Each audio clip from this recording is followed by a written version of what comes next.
lights burning brighter somewhere.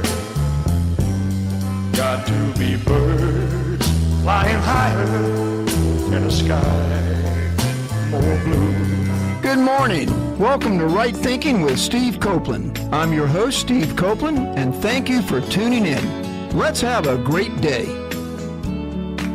Good morning, everybody.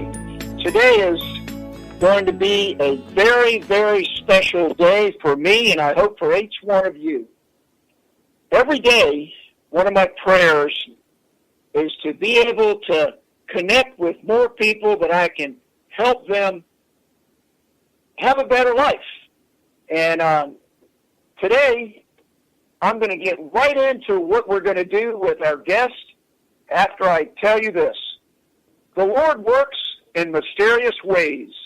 His wonders never cease. He sets his feet upon the sands and sails upon the seas. That's a little poem that I learned when I was a teenager about 50 years ago, and it took me about 45 years to find out where it came from. And so I just want to tell you that life is like that. There's many mysteries of life that we just do not understand, and sometimes it's best to just accept that and to just do the best we can and not really fret that we can't find some answers. Well, we're going to continue with our ongoing conversation today, and I'd like to thank all of our listeners and especially our new listeners. And I want you to know that last week's show, when I introduced the Napoleon Hill Foundation and Think and Grow Rich by Napoleon Hill, I left off by saying that next week we're going to have a great show because Don Green, the executive director of the Napoleon Hill Foundation, is going to be our guest. And so I just want to let you know a couple things. One, I used to be a cook in a restaurant, lots of restaurants as a matter of fact, and I learned how to make good crab cakes. And I'm going to tell you the secret to crab cakes. If you start off with back fin imperial crab meat that's $16 a pound back then, you do not want to put much filler in it and ruin it. So with that, I'm going to take less than a minute, I promise, to bring Don on, because I'm going to compare Don to like making crab meat. Why would you want to listen to me when we're getting ready to bring Don in? Don has been the executive director of the Napoleon Hill Foundation for a number of years. And he wrote a book a while back called Everything I Know About Success I Learned from Napoleon Hill, Essential Lessons for Using the Power of Positive Thinking. And let me read you this. Don Green has walked in the footsteps of and sat in the chair of Napoleon Hill and W. Clement Stone. That alone would not make him successful were he not the consummate student, the tireless worker, and have the burning desire to succeed. Combine that with his wisdom and his ability to maintain the highest level of ethics. Don Green's career has been a book that has finally come to life, a book that will inspire you to 1,000 new thoughts and $1 million new dollars. And that was written by a man named Jeffrey Gadamer, the author of the Little Red Book of Selling, probably one of the most widely read books on the art of selling ever written. And I just want to tell you right now that I hope Don appreciates this analogy. I want to ask him a question as he comes on the air. He is basically not like an Elvis impersonator that goes out there all day long and makes his career out of being like Elvis. But Don Green, as the executive director of the Napoleon Hill Foundation, is continuing the incredible legacy of Napoleon Hill. Don, welcome to the show. Thanks, Steve. It's my pleasure to be with you guys, and hopefully that someone will learn something, as each of us must do every day as we go along, and be thankful for having the opportunity to make a difference in someone else's life. That's what it's all about. Well, you know, Don, the mission statement of the Napoleon Hill Foundation is about as simple and as beautiful as any mission statement I've ever read. It's basically It's a nonprofit educational institution dedicated to making the world a better place in which to live. That's pretty simple, Don. Yes, it is, and that's our mission. And you know, if there's one person out there that's not read the book, we still got something to do. And it's just been overwhelmingly, Steve. We have more than 300 foreign publishers alone. I mean, I can think we've got 15 different publishers in Russia, 18 different publishers in China. We have over 40 some odd number in Spanish language. But we have people like a few weeks ago, I had two visitors from a little country of Macedonia, which was a thrill. I'd corresponded with them since 2013. He was a professor at the university, plus a journalist with the Voice of America. And Macedonia is a little country of 2 million people. And of course, it's thrilling to me. It's in Corinthians, Paul talked about being called a minister in Macedonia, and he made more than one trip. Some, I think, 40 years after Christ's crucifixion or something like that. But anyway, I looked it up, and about 75% of the people in that little landlocked country of 2 million are listed as Christians. So. And it's the oldest country in Europe that still maintained its name. Of course, from going through school, all I remembered about Macedonia was it was the home of Alexander the Great. And other than that, till I did a little bit of research and remember reading Corinthians, I didn't know one thing about Macedonia. It's a little landlocked country, but it was just a thrill to them guys. And no more than that, they brought me a Hill book that had been translated that I had published with a foreign publisher. It had been published in their language, and the title of the book, Outwitting the Devil. So that will fit prominently into our little Napoleon Hill Museum that we're working on.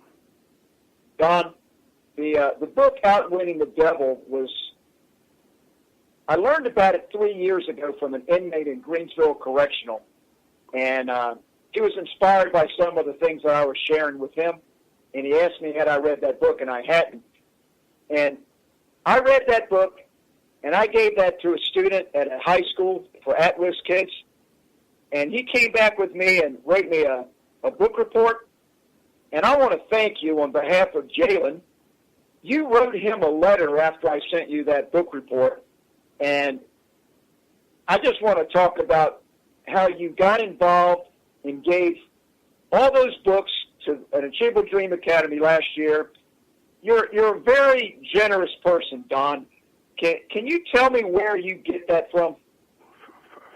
From my mother. My parents were unbelievable. They grew up in the Depression. Mom was one of 16 children. She got married a few months before she was 14, which is what girls did back then. I think they basically did to escape home and to make a life. And of course, it happened to be right in the middle of the Depression. She got married, born 21, married in 35. Before her 14th birthday, and started having kids a couple of years later, and had 5 kids pretty much in succession. But 7th grade education, and I remember asking her once, Mom, why did you just go to 7th grade? She said, you little smart aleck. That's as far as her teacher went, and there was no school buses. There was no schools nowhere close to us. And they thought they'd done good going to the 7th grade. Just like my parents, with their background of growing up during the Depression, they thought if the kids went to high school, it was really something. Now, my generation, we automatically think it's a college education, maybe even postgraduate education. Because, Steve, if one thing I've learned is the older I live, the more I learn that I don't know. And that's the reason I read 3 or 4 books a week, and I continue to do it as long as the Lord bless me with eyesight. And I guess when I don't, I'll be like Jim Stovall, I'll be listening to them on audio if that happens. But my mom did not have the money that I've been blessed with. But what she did have was, even up in her 90s, she had a little phone thing, and she's calling. I hear her now saying, Laura, have you took your medicine? Now, what day is it you go to the doctor? Do you have a ride? Do you need me to take you? Mom was one of the few women of her age that drove. Women back then didn't get their driver's license. But and I can tell you one that I got a letter from a boy lived close to her went to prison for drugs, and in fact, and this boy's wife was a librarian. He went to prison for drugs. And when he got released, my mother made a cake for him, and she put it on the porch. And she was careful for the neighbors not to see her because she didn't want them talking. And so I heard about that. But she continuously did stuff like that. And I remember once they took her to the hospital, he come running down there. Oh, Miss Green said, nothing can happen to you. Said, I couldn't live without you. And she told him, said, what you need now is not me, but you need the Lord. And he said, I've been praying, so I'm sure she prayed for him every day. But she kept a journal. My dad died 20 years before she did. He was a coal miner. And she kept a journal, and I've read those journals. She kept a journal. She made an entry in it every single day. It might have just been I planted my peas, or I sowed my lettuce, or I set out some flowers, and what the temperature was. But she always prayed for someone, and then she said she still missed Sid, which is my dad. And I never, in all those journals, I never heard, she never wrote one negative comment in her whole life. In the 20-some years she kept the journals. So, yeah, I get inspired on a daily basis. In fact, there's probably no doubt, like all of us, I've received much more than I've deserved. But like Acts 20:35 said, it's more blessed to give than receive. And when we give, we're planting a seed. Now, if I give a few hundred books away to a school, I'm not expecting money back for it. But what I get, Steve, I get satisfaction that I've tried to help someone else, and I'm not expecting anything back except a good feeling. But when we do a good deed, the good Lord blesses with peace of mind, and you have to have peace of mind to be creative. I'm not mechanically inclined at all. I can't drive a nail. My dad could fix anything out of necessity. I never had to. I seemed like always in a leadership position, and I simply would get people that was a lot smarter than me to do what I needed done, and I still do it today. I've not learned all this technology stuff, but I know who the best of the people are to do the Facebook and the Twitter, the Google Plus, and all that stuff. Or I can send an email and what have you. But I'm not into all that social media. One is I don't have time. But why should I? When I can get someone who's 10 times as good as I am, and I can go on to something else. But being that way and practicing Acts 20:35, which was my verse of the year one year, it simply provides us with the means. You know, if you're angry, jealousy, have hatred, you can't expect to accomplish nothing. You know, you shouldn't even drive your car if you're in that state of mind, because that's when accidents occur. You need to keep yourself to where you can control your mind and your thoughts to be able to do things that you want to do. Believe me, the good Lord is not going to say, I'm sitting here and saying, well, Steve's got enough money, Lord. I mean, you know, he's been done good. But would you not, how about passing that on to me? I can't wish something bad on someone else and yet to want the same thing to me. I think Mark Twain said it in jest one time, but I thought it was cute. He said, I'm opposed to all rich people, but don't offer me their money. You know, don't be jealous or envious of something somebody else has got, which you would love to have yourself. You know, it just doesn't work that way. I mean, it's only natural that we want to see other people do good. We're a lot safer. Life's a lot better for everybody, and we're all in this boat together. Don, let me interrupt you just for a second. I knew that once I got you on the air that it would just flow like a faucet here.